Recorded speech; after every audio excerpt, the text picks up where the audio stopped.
भगवान शिव को अपना गुरु बनाइए।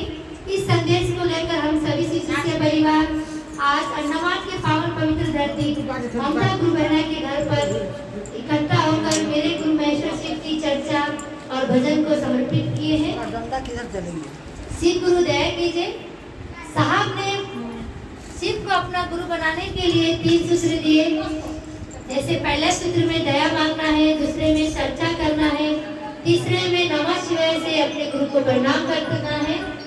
यह 3 सूत्र का पालन करिए और शिव को अपना गुरु बनाइए। इतने सरल और इतने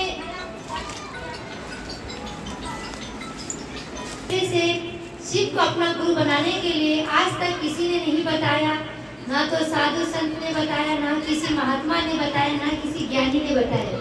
लेकिन साहब एक पवित्र आत्मा थे जिन्होंने शिव के द्वारा जो 3 सूत्र मिला खुद तो उसको इस्तेमाल करे और हम सभी को बताया।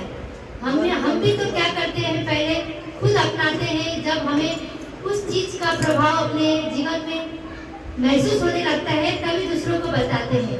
उससे पहले हम भी किसी को नहीं बताते, क्योंकि वह चीज क्या पता अच्छी हो या नहीं हो। तो साहब ने यह जो 3 सूत्र पहले अपनाया और हमें दिया, तो उस 3 सूत्र से आज हम सभी चल रहे हैं गुरु मार्ग में। कहते हैं शिव की ओर अगर हम एक दूसरे को लेकर चलते हैं तो खुद उस मार्ग में कब पहुंचते हैं हमें पता नहीं चलती है।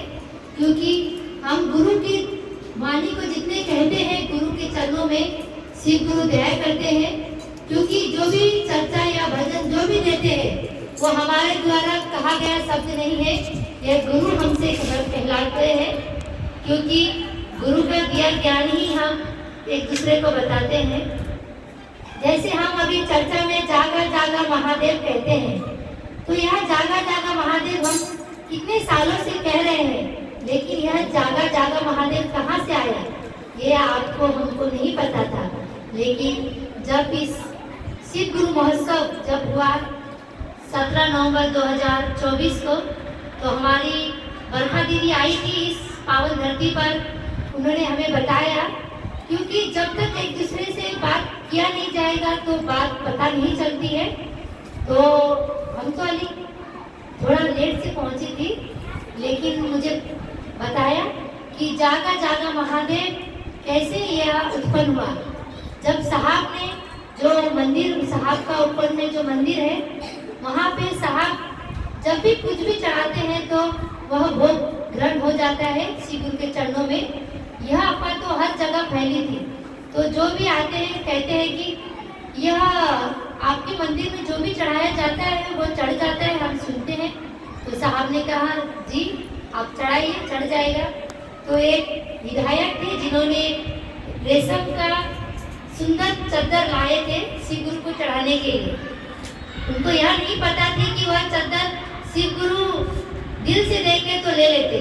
तो उन्होंने चादर लाकर रखा, तो खिड़की में एक छेद होता है, वो छेद से वह चादर चली गई। तो वो विधायक बहुत हैरान हो गया कि शिव गुरु ने इतने जल्दी उस चीज को अपना लिया। तो साहब कहते आपने भाव से दिया था तो भाव तो ग्रहण होगा ही। क्योंकि वह चादर शिव गुरु को किस लिए चाहिए? वह तो कैलाश में रहते हैं, बर्फों के बीच में। वो तो उनका शरीर ही आप देखने से पता चल जाए कि उनको किसी चीज की आवश्यकता नहीं है, लेकिन भाव से दिया गया चीज वह ग्रहण करते हैं। तो जितना हम अपने दिल से भाव से देंगे, गुरु लेते हैं। तो एक दिन साहब ने एक सफेद कागज, जो सफेद कागज होता है, वह मोड़ कर शिव गुरु के अपने मंदिर पर रख दिया, शिव गुरु के चरणों में। कहा कि महादेव आपके चरणों में मैं ये रख रहा हूँ, यह कागज आप इसमें क्या देंगे हम वही अपनाएंगे। तो साहब ने रखा। थोड़ी देर बाद आकर देखते हैं तो वहाँ पे लिखा है जागा जागा महादेव। वह भी एक आलता जो होता है, जो हम लगाते हैं आलता गाँव में, उसी आलता के जैसे ही था वो, और उसमें लिखा गया था पेपर में जागा जागा महादेव। तभी से साहब ने अपने चर्चे कहीं जब भी कुछ अच्छा होता है तभी कहते हैं जागा जागा महादेव। क्योंकि गुरु के ने हमें एक शब्द दिया है जागा जागा महादेव, यह दिल से निकलता है। इसी इसीलिए गुरु भाई गुरु बहन कहते हैं कि हर वक्त आप जागा जागा महादेव मत कहिए, क्योंकि शिव तो जागा ही है, कब वो सोया है इस धरती पर। जागा जागा तब कहिएगा जब आपके मन से वह भाव आए, जैसे